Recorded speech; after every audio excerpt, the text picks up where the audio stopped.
Now from Hollywood, California, the horror capital of the world, the Boulet Brothers, creatures of the night.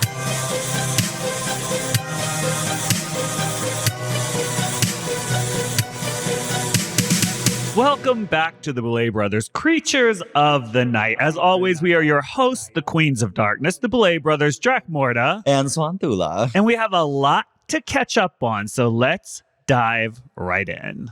First of all, big apologies to everybody that have been starving for their dose of Creatures of the Night. I know it's been a minute, but we have been so busy in the background, pulling the strings in the shadows to make this Halloween season remarkable and unforgettable. So please forgive us, and we are back in full effect now. Well, we were also on tour, so that, we got to go and meet everybody face to face, which is always fun to do once a year. And I thought it was so cute because I brought all of the podcast equipment with me in the bus, thinking that we could do everything, and it just was too much. We had our sound engineer in a bunk on the bus. We had all the equipment with us. It was all just right there, but just a little too much work to pull off. It was inhuman. It really was. So let's catch up on everything that we've been missing out on. So yes, we've been on hiatus during the tour. So we took a break from the podcast, but we are back now. Let's talk about the tour a little bit. What was your experience like?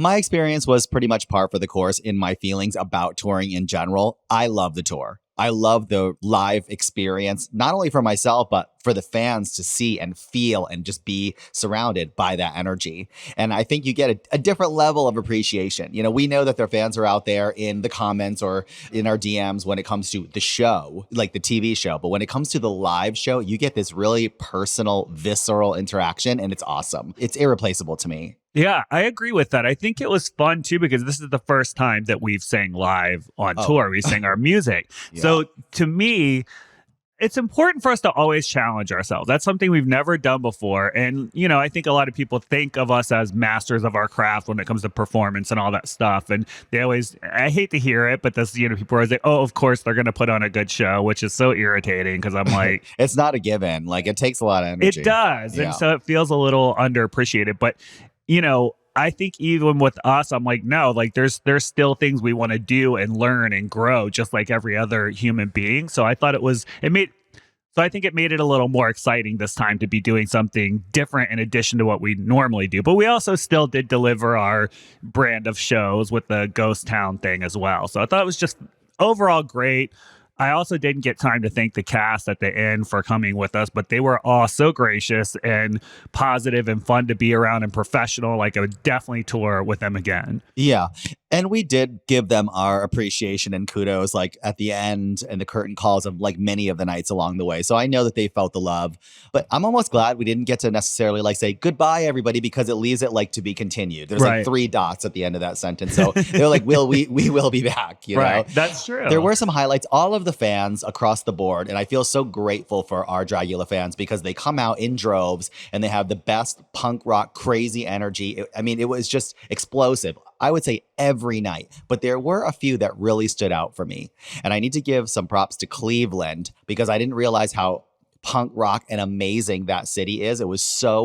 It just blew me away. I kind of couldn't believe how cool it was. And we had a little time there. Drac and I took a little field trip to the Buckland Museum of Witchcraft and Magic, which was such a strange little gem in a place like Cleveland, out in the middle of this neighborhood. I just couldn't believe that it was there. It was so cool. If you're in the area, I highly recommend you go and visiting it.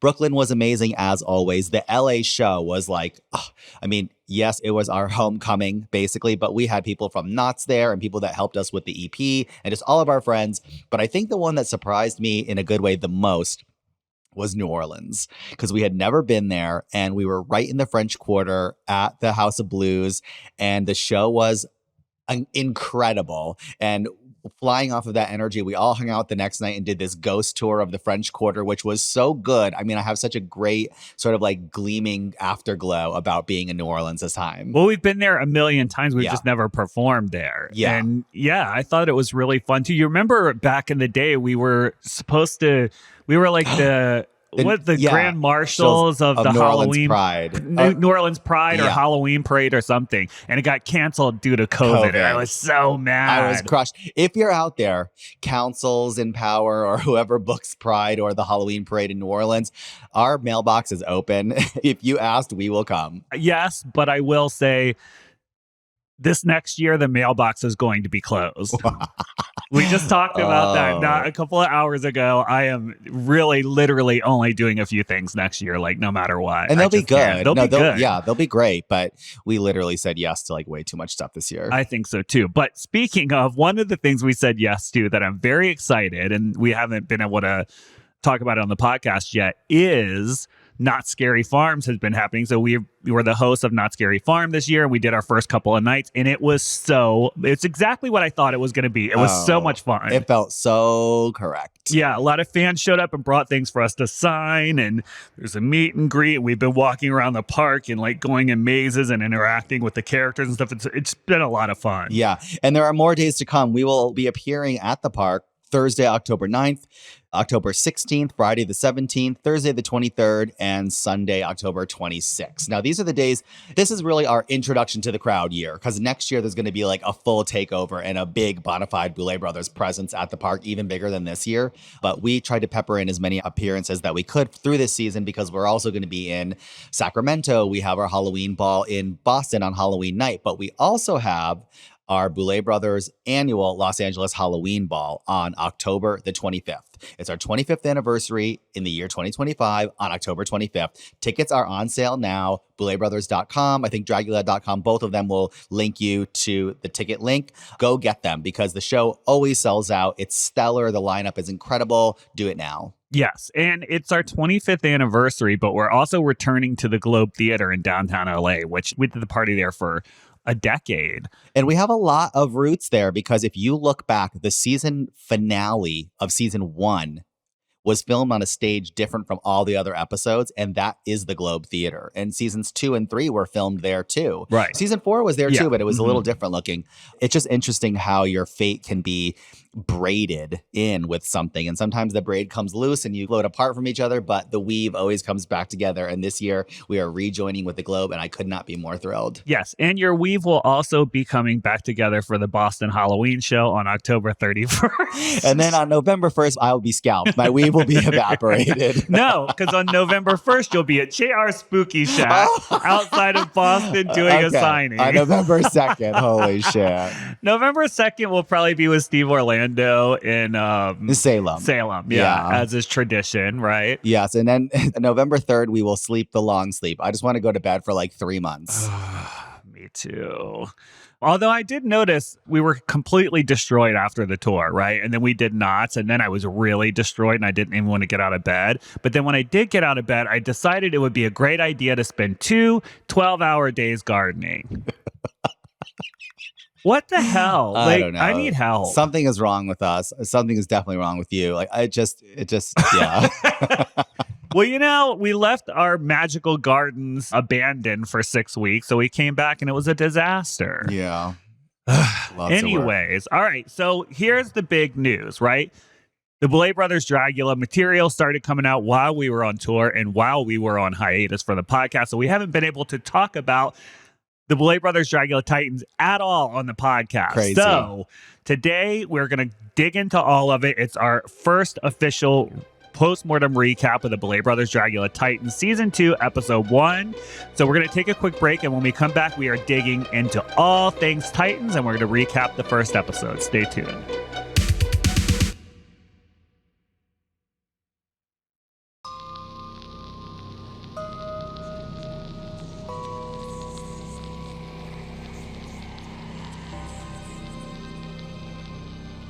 All right, my darlings, we have returned. All right, my darlings, we have returned. All right, right, my darlings. Woo! Take a little break and then you come back and we're on some shit. Wow. All right, let's get right into this. This is the Boulet Brothers Dragula Titans Season 2, Episode 1, Post-Mortem. And we kick off this episode of the Boulet Brothers Dragula Titans 2 with the introduction of the cast, because this cast spans across all seasons. Oh, it's all amazing. Seasons and iterations. We have people from Resurrection. We have people from the first season of Titans. We have people all the way back from season 1, even 2 people from season 1. Let's talk about that a little bit, right? This is the largest cast of characters we've had on any iteration of Dragula. And like, why, just for the fans, like, why was that important to do? Well, it's always bigger and better. It's always bigger and better in this house. Like, we push production, we push the exterminations, we push the kind of the coolness, I think, and the special nature of our guest judges. So if we're going to do Titans 2, it's got to be on a level like never seen before. And to me, I was kind of filled with a bit of pride in everything that we've all created together. And it kind of manifested in this intergenerational family reunion on episode 1. Like, as the names were rolling out, I kind of got butterflies. It's just cool to see it all compiled in one 11-minute segment where you get reintroduced to people from like 8-10 years ago. Yeah, seeing clips from season 1. Yeah. We're seeing death scenes throughout the whole history of the show. It was really fun. It was not difficult to choose heavy hitters, and I say that with air quotes, and just stars from the show because there's so many of them. Yes. And we set out to fill this cast with not only people that landed in the top 3 or 4, because that was definitely like a focus, but we wanted to reintroduce people that we felt maybe have had an evolution when they've gone back to their hometown and since they've been on the show that is worthy of seeing again. Because as an artist, the march goes on and you're just a different person 3 years, 5, 10 years later, and it's worth seeing it again. They're definitely worth putting a spotlight on. Yeah, most of them are comprised of people that made it to the top 3. For me, that was important. If we're going to do a Titans 2, I'm like, I wanted to be the best of the best. Yeah. We don't want to include winners in it necessarily because to me, that's just a different ball game. But people that were placed in the second, the third, like I thought it was important to make up the majority of the cast from those people. But secondly, there are people that me and you had our eye on that we knew had great star quality, but weren't quite ready on their season. And I think of Jaharia and JK, right? Like JK has such a star quality to them as a reality TV personality, but also as a drag performer, their craft really grew. But we saw even back then, we're like, look at this person's makeup skill. I know. Look, Deadly. yeah. And to see it grow over the last year or two, but also to see their costumes evolve to connect with the makeup. Yeah. I'm like, this person needs to be back on. And it's all done with an interesting, unique voice, like the color choices and the style and even the promo look, like the prom with the pants, with also the dress. It was kind of like gender blending, 70s Carrie references. Like, it was just really perfect. It was one of my favorite promo looks, honestly. And then Jaharia, we could tell from her season, I'm like, this person is a star, but they don't know it yet. Yeah. And that's what we were trying to get them to see. It worked out the way it did. But I'm like, this person needs to be on the show again. They have a lot more to show. They have a lot of potential. They're very talented. And I wanted the audience to be able to see that again. Oh, 100%. And just because we're on the subject of Jaharia, she gave us a quote that I love. And I've actually said it and paraphrased it many times since we filmed it this summer. But she's talking about her first time, season 5, and then coming back. And she says something to the effect of like, last season, I was gagged to be called and happy to be in the room. This season, you brought me back and you bitches can tell me nothing, period. And I think that's the star energy we wanted. And there it is. Yep, there it is. I think she got the message loud and clear. Yeah. And, it's interesting because she probably went home and thought after watching the show, she's like, damn, like you see it after you get home and watch it. Yeah. You're like, that's what they were talking about. Yeah. And I think it clicked for her. There's a third aspect too, because there are some previous competitors on Dragula that are back, and some of them for a second time. And we're talking about Eva and Abora because they were both on Titans 1. I want to dispel this whole idea of like, why are you back? I mean, these are iconic characters. In Abora's case, arguably the most iconic or one of the most iconic characters from the show that the show has born. And there have not been any other monsters to come up and take their place. They deserve to be on this season just as much as anyone else. And I think we hear a comment from Dahlia about like, oh, Abora, are we going to see anything new from you? And she's like, no, which I think is so perfectly Abora. But the truth is, Abora has signature style. And so does Eva with her makeup. And so does Disasterina, like 100% all the way around. And we still want to sing their praises and give them a platform and show them on TV because they are still, even if they're doing them, I consider those sort of like signature elements of a signature style. I For don't get sure. I don't get sick of it at all. I don't me want it to be neither. new. I want it to be reimagined, but I want those same elements repeated because it's like us. Our drag is very Exactly. Well, signature in a or way. Trixie Mattel or Yeah. anybody who has a signature brand. It's like people will be like, oh, why do you guys wear the white eyes? I'm like, why does Elvira wear the same wig every time? Why does Trixie always I mean, come on. Like, Yeah. what are you talking about? You Exactly. know? And I think of that with Abora too. I'm like, I can pick Abora and Disasterina out of a crowd over a decade. You see them and you know it's them. I think that kind of branding's really strong. Oh, absolutely. All right, so we see them all on stage. They barely fit. I didn't think about that when we were planning the season out. I was like, know. how is 14 people going to fit up there? Yeah. And it almost was more than that. Oh, there was one other thing I wanted to talk about. I think people were super happy with this cast. Like, Yeah. I've seen so much positivity about the casting, and also thank you all out there for saying that because we worked very hard to do it. There was a couple of names floating out there that people mentioned they would have liked to see, which was Throb, which I would also like to see Throb on a season of Titans. But I have to say this to the, quote, fans in the audience. Y'all were rancid to Throb. You were rancid to Throb, and I think unjustly, and it was bad. And if I were them, I would have to think twice or three times about coming back. I could not agree more. You know, I'm not saying that they're an imperfect person. Obviously, none of us are, but I do not think that the hate that they got was warranted. And as far as Gray was on tour with us. That's what Gray didn't even get a chance yet to celebrate their victory from season 6. I think Gray is still experiencing Sure. the afterglow of their season and going on tour and getting booked and all that stuff. So, Yeah. you know, There are other names too, like Jarvis was floating around, Louisiana. I mean, there are tons of stars. Who knows, that could make up for a third season of Titans. But there's so many stars. So it's a matter of how did those stars align in this moment? And maybe for Throb, you know, their experience at the end of their season might have influenced it. There could be other things too. Like sometimes artists need space and a little length of time to evolve and want to show something elevated and new. Like in the case of JK went home and got busy. Yes. And you could tell. Yeah. And the confidence is like through the roof. So I think choosing your timing is a prerogative of any artist that wants to go on TV and be judged by millions of people. It's alchemy too. Some people aren't ready to come back. You know, they even know it. They might be in a different space in their life or dealing with things that the audience doesn't know about, you know, and then we also have to put it together like this perfect puzzle. Who gets along with who doesn't get along with who's going to Yeah. bring horror or filth or whatever. So there's a lot to creating a cast, but overall, I'm super happy that people are happy about the cast. And I just want to say, in regards to Throb or other people that have gotten hate on the show before, please don't destroy this cast's lives. Like, they get ugly. I'm going to warn you right now. There's a lot of stuff that goes down, but it's for entertainment. It's for you to watch and enjoy and get mad and happy about and all that, but don't take it to their real lives. It's just, it crosses a boundary. I agree. And you know who else got a bad rap? And I'm just going to invoke her name now because I think it was very much guilty until proven innocent, was Monique. Monique maybe was one of the first, if not the first character from the show who really just got full frontal attacked online in the aftermath of the show. And I don't know the ins and outs of everything. I do know, though, that I didn't see many/any receipts of the things that were being sort of thrown against her.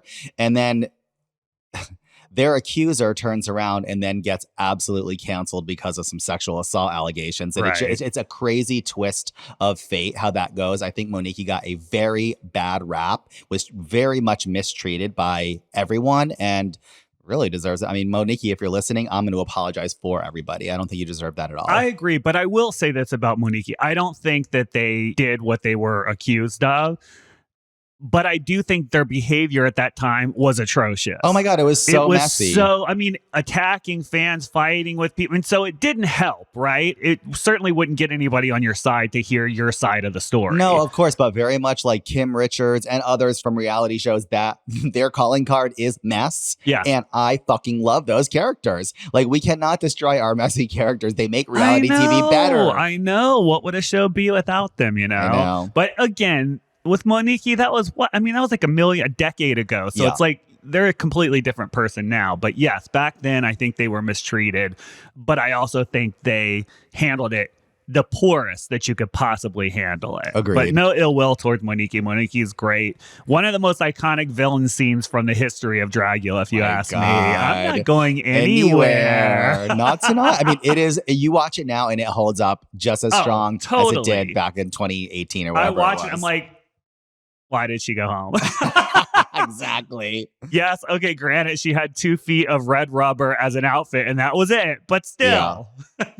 All right. So getting back to Titans. So we meet the cast. They come into the lab and they sort of interact, some of them for the first time. Yeah. But I love it. I'm so proud of that because it literally takes them seconds to go off on each other. Like Jade is in there in the mix, hot, just like ready to fight. Who am I going to gaslight now? Zava and JK are showing like major static right out of the gate. Then Cynthia jumps in like, you didn't do anything after season 5. You didn't have any work, like whatever. Like you go to bed, have a good night.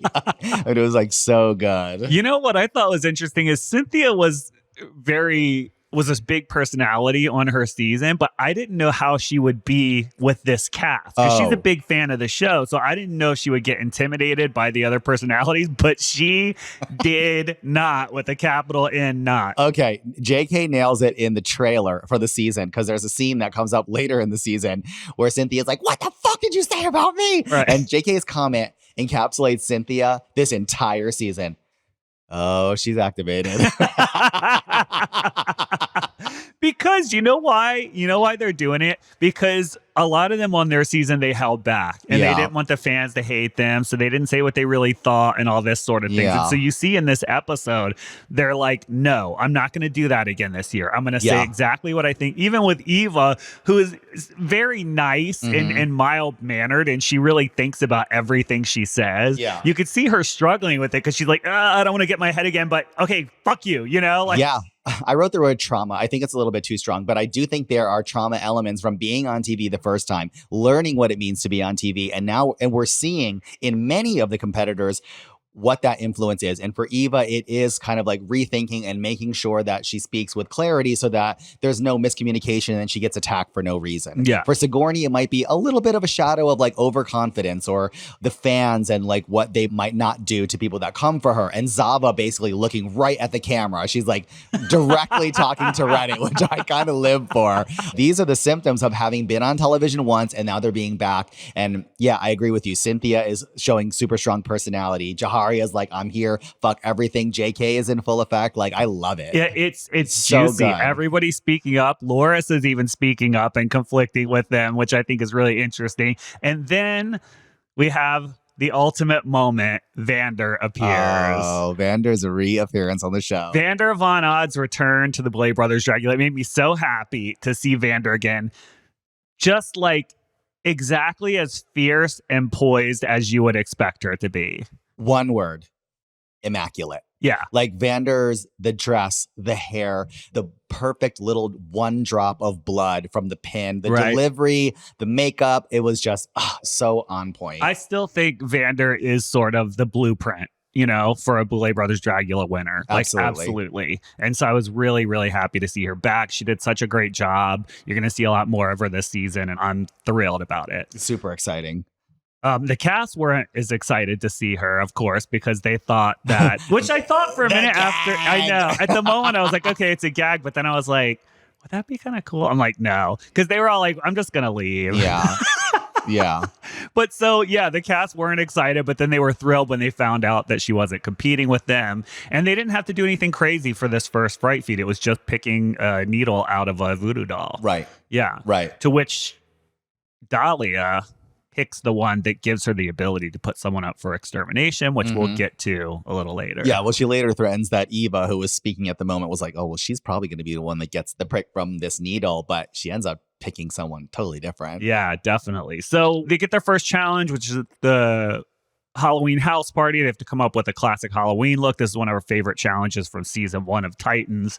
They have to break into groups, so they're doing their group rehearsals. That was really fun to see, I think. Yeah. Right? See those different generations interacting. Yeah, I thought it was kind of special, too, to see, like, the Disasterina team, because these are all 4 monsters from seasons 1 and 2. Right. Like, these are, like, Loris might say, the OGs. Yeah. Like, the people that were out there in front sort of defining what Dragula is with us. As Laura said, and it's true, They can do things that we can't do, but we can do things that they can't do. We can do some things. That's right, girl. It's in this section that I think, okay, backing up, Disastarina's inspiration for her sorceress was so cool. And I don't know that we got the fullness of the story, but basically Disastarina has a childhood memory and her mother would take them to this, I don't know. Lions Club. Yeah, the Lions Halloween Club or thing. something. Yeah. And she would always dress like this kind of like magical woman with a million pockets. And the kids would reach in and get little like prizes and candies. And some of them were tricks and some of them were treats. And I think it's a cultural reference from somewhere. I don't know. But I thought, wow, that's so cool to like integrate this childhood memory and maybe a cultural reference from your mom into something now and how many years later on television. I thought it was so cool. But Disastarina also provides us kind of like with the emotional heart of this episode, which I felt like.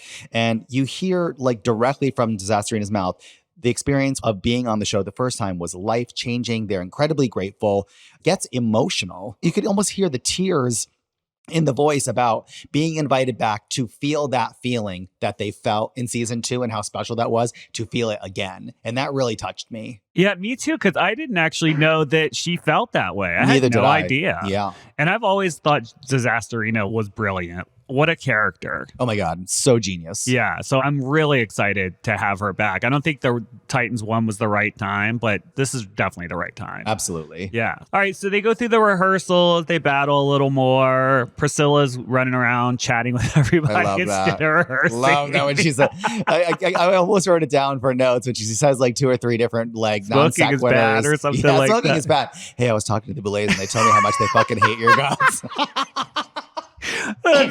Priscilla is such a jam. Like, I I'm know. so happy that she's on this season. No, me too. And she's like, and she did this and that and that. I mean, I'm not even that stupid. I love her. Oh. Okay, so we get through rehearsals and then we have the floor show. Well, actually, before that, we introduce our judges, which Yes.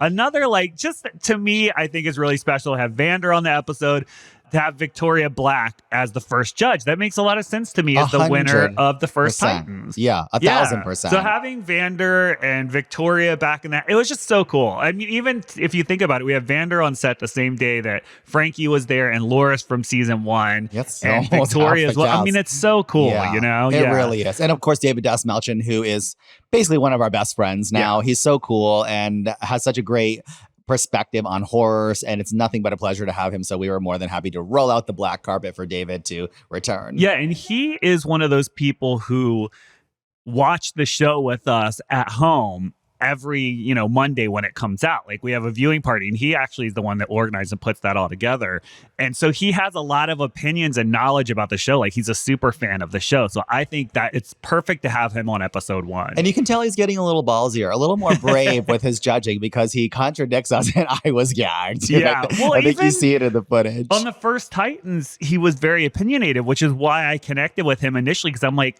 oh, thank God, this guy's actually going to say something. You know what I mean? That is, like, they're going to be the bad guys instead of us. well, they're going to tell them the truth. Yeah. What they say, sometimes judges will say stuff backstage that when they come out and look at the person face to face, they're afraid to say it. Exactly. Yeah.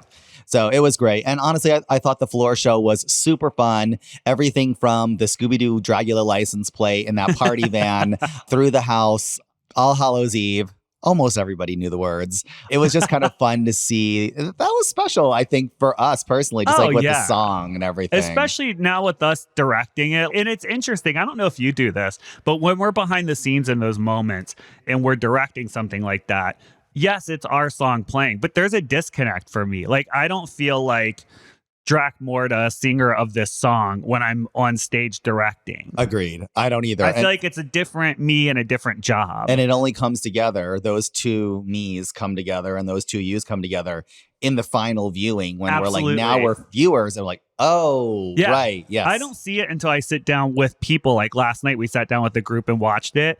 Then I see it because I see and I'm thinking to myself, I'm like, oh, wow. To them, they must be like, wow, they directed it. This is their song, this, that, and the other. And I'm like, it didn't feel like that in the moment. So we fast forward, and I just want to say this. I saw, or someone pointed out some comments about the winner, and, spoilers, this whole episode, like, we're talking about the ins and outs of the show. If you haven't watched the episode, that's on you.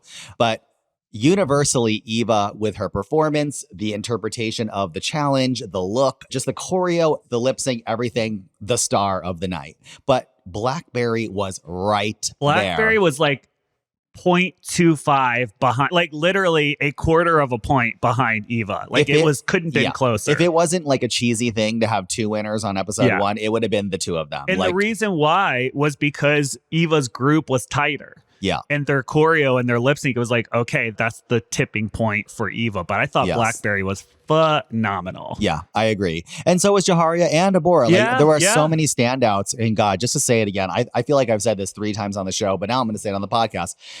Jaharia is such a light. Like the camera goes on her and it's just like, oh my God, I love watching her on TV. Like, I think she's just brilliant. Yeah, it was. And, just because I think this podcast stands out from other recaps. And by the way, everybody, there's a lot of Dragula recap podcasts. Go listen to them. This just happens to be the only one where you'll actually hear, behind the scenes stuff that's happening there, and not speculative things like we actually know what happens. This is where you'll hear the facts. Although those juicy rumors are pretty fun to hear sometimes too. I live for a good rumor. People will go off about something that's completely false and do like a whole episode on it. And I'm like, get it, girl. Yep, I live. Get your life. I love it. But for people that want to know little behind the scenes type things, that took an entire 12-hour day to shoot. And I don't think people understand that. Like these episodes take days and days, especially the first episode's usually like a week. Oh my God. It's like a week to make the first episode.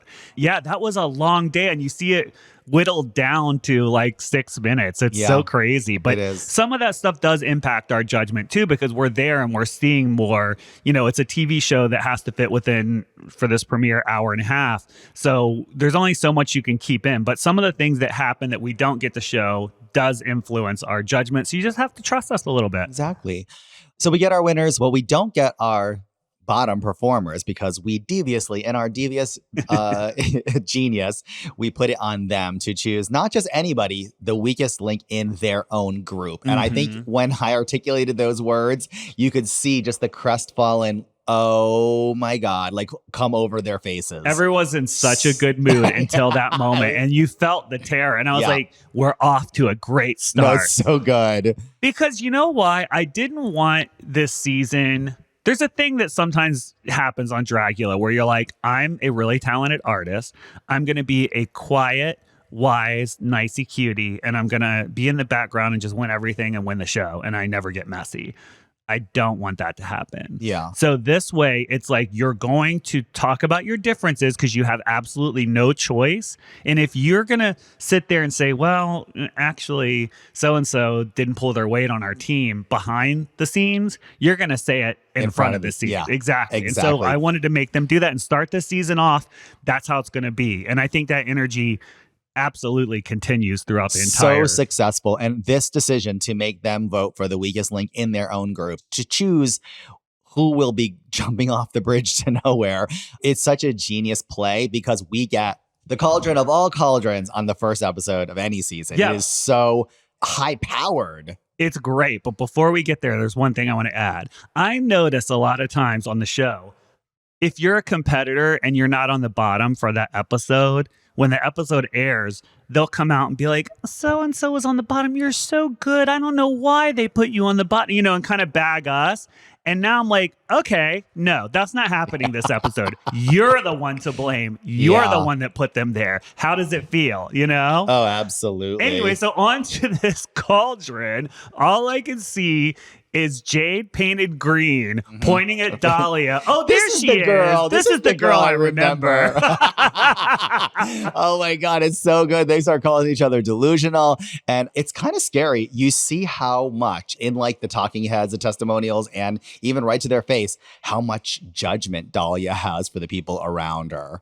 Like she's like, this person and that person, they're doing this, they're doing that. And like, maybe in the moment you don't realize what that sounds like or feels like, but when you see it on TV, it is powerful. It is. And maybe not in a good way. It's really interesting because You can say, oh, someone was drinking or they're drinking a lot or things like that. But there's definitely something different when you say it so directly to camera, to the audience about someone else. And not just alcohol, drugs too. It's like, wow. Well, as we both know, this is just the tip of the iceberg. Yeah. And Jade gives us, oh, you're delusional, mamas, which I fucking love that. Like, I hope people start saying that. Priscilla gives us a great line because they're going back and forth. This is really like the Jade, Priscilla, Dahlia team right out of the gate in this cauldron. And Priscilla's like, what have I done? What have I done to you? We all fucked up in our own way, except for me, which I love that. Priscilla, I love you.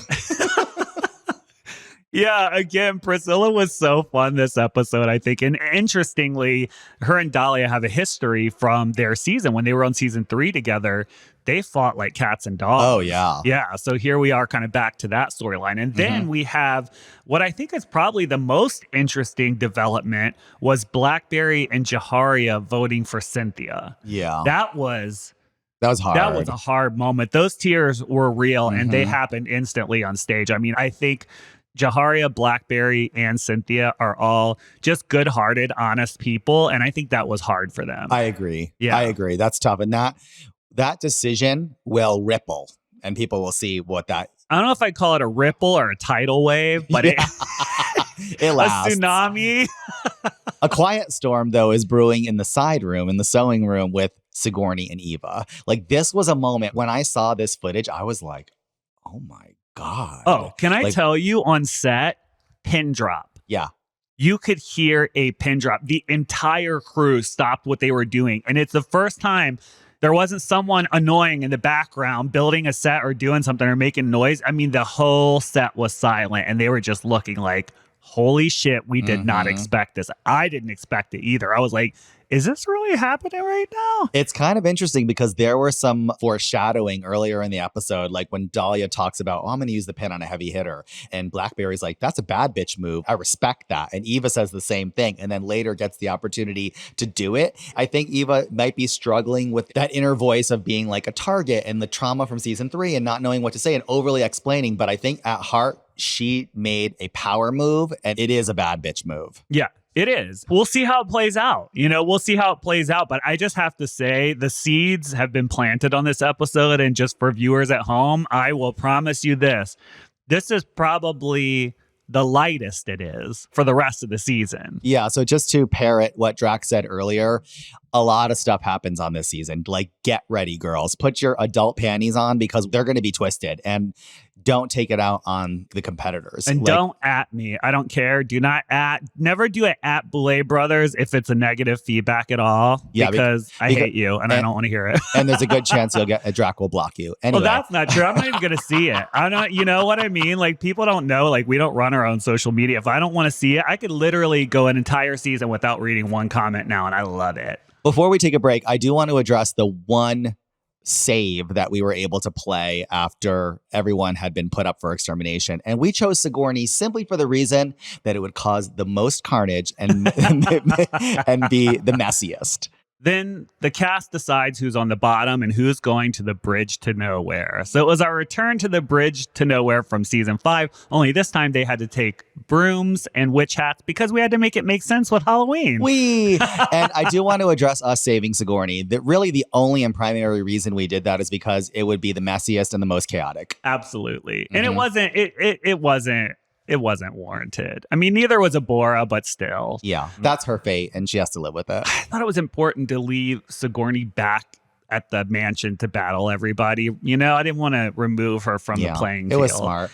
So we had the luxury of doing the 5-mile hike with all of the monsters, all of our little witches making their way up to the bridge to nowhere in the middle of the night and tossing them off the side. And it was just as terrifying, maybe even a little bit more terrifying this time than it was last time, because some of them jumped forward, which I find nightmarish. And you can tell based on the way they jump, you see this, and it's different from season 5 when they did it. Some of them jerked way back up and almost looked like they were going to hit the bridge I again. know. Those are the ones that jump forward. Oh, so that's I the didn't even notice yes, that. that's what it is. Because when they jump, they're going kind of a different direction. When they jump backwards, you can't really hit the target that they tell you to jump towards, but jumping forwards, you can. It's funny because there's the initial fall, which of course is horrifying, but then you get the bounce back, and then there's a second fall because you snap back so high. It's giving Tower of Terror. Yeah. It's very Guardians of the Galaxy, up, down, up, down, up, down. Like, I mean, wow. It'll... Although without the Disney safety precautions, so quite not as reliable.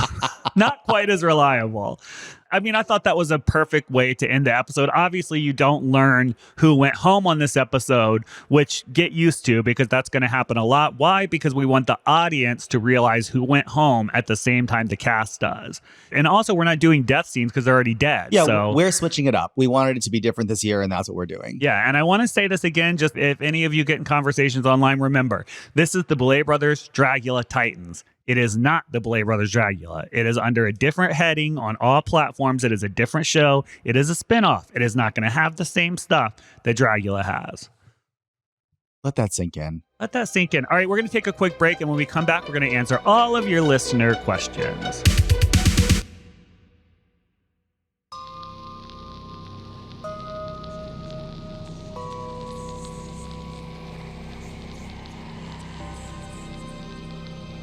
Welcome back, my darlings. It's time to reach into our bag of listener mail and answer all of your burning questions. So listen, remember, if you have a question for us about the premiere episode of the Boulet Brothers Dragula Titans 2, Episode 1, please write to us at creatures@bouletbrothersdragula.com and let us know your name, where you are writing from, and we'll try and answer all of your questions on the next episode. Emily from Auckland, New Zealand writes, I've been a huge fan ever since season 3, and I'm so thrilled for a new season of Titans. After watching the first episode last night, I do have a couple of kooky questions to ask. Question number 1. When filming the lip sync scenes, how many times did the cast get to perform? I.e., was it a one-take shot, or did they have multiple attempts? Did Jade forget the words each take? Ha ha ha. So let's start with Shady that question. One. Oh, man. I mean, we were there for 12 hours, probably many, many takes. And yes, if you don't know the words the first half of the day, you're not going to know it the second half of the day. Like you either know it or you don't. So yes, there was multiple lip syncs with wrong words. And if you see it, you can see the vignettes. Like Eva's group is out by the pool. There was a take with that. When Dahlia and her group were doing coke at the dining table, that's a take. Conga line in the living room, that's a take. Then there's a take where they come to the front door and we walk all the way through the house. I mean, all that has to be set up, and it is definitely time consuming. And Jay did not know the words.